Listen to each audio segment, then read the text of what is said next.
Hello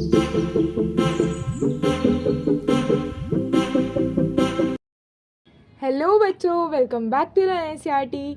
आज हम लोग स्टार्ट करने जा रहे हैं एक्सरसाइज 7.2 का क्वेश्चन नंबर 7। ठीक है। सो आई होप आप सभी लोग अच्छे से पढ़ाई कर रहे होंगे, और अगर आपको वीडियो अच्छी लगे तो सब्सक्राइब ज़रूर करना। Let's start. So question number 7 है, A B C is a right angle triangle. ये जो मैंने लिखा है इसका मतलब है ए बी सी एक राइट ट्राइंगल है जिसमें in which angle A equals to 90 degree. जो ट्रायंगल है उसमें जो एंगल ए है वो 90 है। ठीक है। And A B equals to A C, जो उसकी दो साइड्स हैं ए बी और ए सी वो दोनों बराबर हैं। अब हमसे क्या बोला है, find angle B and angle C. तो बहुत ही बच्चों जैसा क्वेश्चन है, कर लेते हैं इस क्वेश्चन को। देखो, इस क्वेश्चन में हमें फिगर नहीं दे रखी है तो हमें फिगर खुद से बनानी होगी। सबसे पहले बनाएंगे एक राइट एंगल ट्राइंगल। तो राइट एंगल ट्राइंगल बनाने के लिए आप क्या करना, ऐसे एक लाइन और उसके परपेंडिकुलर दूसरी लाइन खींचना। ठीक है। मैं ऐसा करती हूँ, इधर बना देती हूँ, देखो। ठीक है। और फिर क्या करना है, यानी बेसिकली आपको एक एल बनाना है और इससे इसको ज्वाइन कर देना इस तरीके से। अब देखो, ये हमारा एक राइट एंगल ट्राइंगल हो गया। अब ये चीज़ का आपको ध्यान रखना है, देखो जो परपेंडिकुलर है, मतलब ये दोनों परपेंडिकुलर लाइंस है ना, तो ये एंगल तो 90 डिग्री बनेगा। अब यहाँ पे क्वेश्चन में हमें दे रखा है एंगल ए 90 है, यानी जहाँ पर 90 बन रहा है हमें उसे ए देना पड़ेगा। और जो हमारा ए बी सी है राइट एंगल ट्राइंगल, ठीक है, तो आप इसको बी दे दो या इसको बी दे दो, एक ही बात है। तो मैंने इसे बी दे दिया और इसे सी दे दिया, तो ए बी सी एक राइट एंगल ट्राइंगल बन गया। ठीक है। अब देखो, अब हमें बताया ए बी और ए सी दोनों इक्वल हैं, इसका मतलब this is equals to this. समझ गए। अब क्या करना है, ये जो एंगल बी है और ये जो एंगल सी है हमें ये फाइंड आउट करना है। तो स्टार्ट करते हैं इसका सोल्यूशन। अच्छा, अब देखो इसका सोल्यूशन स्टार्ट कर रहे हैं हम। देखो, अब मुझे पता है that angle A plus angle B plus angle C किसके बराबर होता है, 180 डिग्री। कोई भी ट्राइंगल हो उसके तीनों एंगल्स का सम कितना होता है, 180 डिग्री।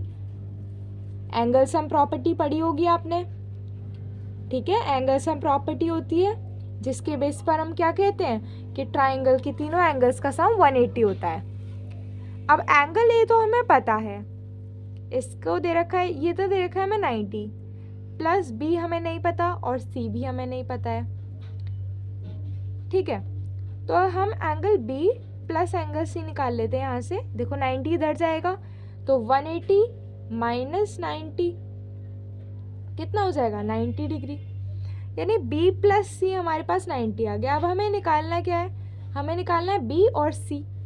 अच्छा, मैंने आपको एक बात बताई थी कि अब अगर जैसे आपके पास कोई आइसोसेलेस ट्राइंगल है, आइसोसेलेस ट्राइंगल मतलब जिसमें कोई भी दो साइड्स बराबर हों, तो ये एक राइट एंगल ट्राइंगल भी है और एक आइसोसेलेस ट्राइंगल भी है, क्योंकि इसमें दो साइड्स बराबर हैं ए बी और ए सी। तो मैंने आपको ये बताया था कि इक्वल साइड्स पर बनने वाले एंगल्स, इक्वल साइड्स पर बनने वाले जो दोनों एंगल्स होते हैं वो भी इक्वल होते हैं, यानी कि एंगल बी और एंगल सी बराबर है। We can say that angle B is equals to angle C. Angles made on equal sides of a triangle are equal। समझ गए। अब B और C बराबर है तो हम B और C, यानी यहाँ पर इस वाले फॉर्मूले में अगर मैं C की जगह पे B रख दूँ या B की जगह पे C रख दूँ, एक ही बात है, तो फिर मुझे 2 टाइम्स ऑफ दिस एंगल मिल जाएगा और फिर हम निकाल सकते हैं। देखो इस फॉर्मूले में, इसको इक्वेशन 1 मैंने नाम दिया, इक्वेशन नंबर 1 में इसको पुट करते हैं। तो B की जगह पे अगर मैंने C रखा तो angle C plus angle C 90 है। तो ये कितना हो गया, angle C plus angle C, 2 times of angle C, ये हो गया 90। तो एंगल सी कितना आ गया 90, और डिवाइड में 2 चला जाएगा, यहाँ पे मल्टीप्लाई में है, ये कितना आया 45 डिग्री। एंगल सी 45 है। अब एंगल सी बराबर है एंगल बी के, इसका मतलब एंगल बी भी कितना हो गया 45, यानी angle C equals to angle B equals to angle 45 degrees. समझ गए? So this was your 7th question. Let's move to the 8th question. So 8th question is the last question of this exercise, उसके बाद हम 7.3 करेंगे, ठीक है। सो क्या question है, show that the angles of an equilateral triangle, एक equilateral triangle है, उसके जो तीनों एंगल्स हैं वो 60 डिग्री हैं, ऐसा हमें दिखाना है, प्रूव करना है। अच्छा आप देखो, एक इक्विलेटरल ट्राइंगल क्या होता है पता होना चाहिए आप सभी लोगों को, नहीं पता है तो ये शर्मनाक बात है, ठीक है।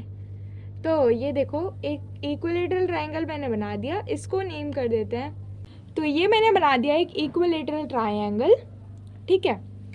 तो इसको मैंने नाम दिया है ट्राइंगल ABC।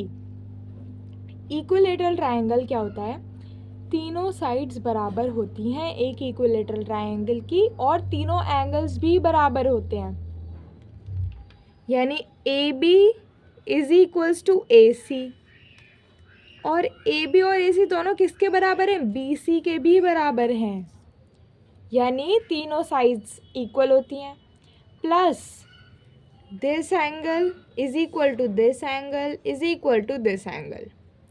तो हम क्या लिख सकते हैं यहाँ पर, हम लिखेंगे इन एन इक्विलेटरल ट्राइंगल क्या होता है, ठीक है।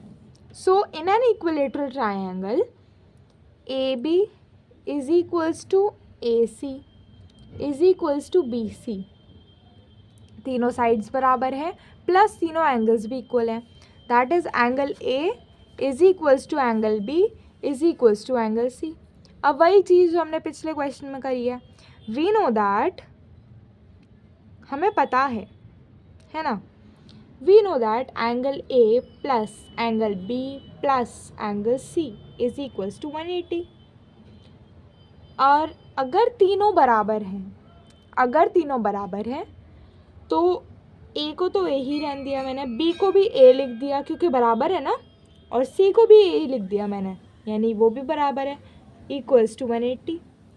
अब A plus A plus A, 3 times of angle A equals to 180। तो एंगल A कितना आया 180/3, यानी 60 डिग्री। अब एंगल A 60 है तो यही एंगल B होगा और यही एंगल C होगा। So we have proved that the angles of an equilateral triangle are 60 degree each, यानी इक्विलेटरल ट्राइंगल्स के तीनों एंगल्स बराबर होते हैं, प्लस वो 60 डिग्री के होते हैं। समझ गए? So this was the last question of this exercise. और हाँ, अगर आपको वीडियो अच्छा लगे तो सब्सक्राइब ज़रूर करना, ठीक है। Bye bye.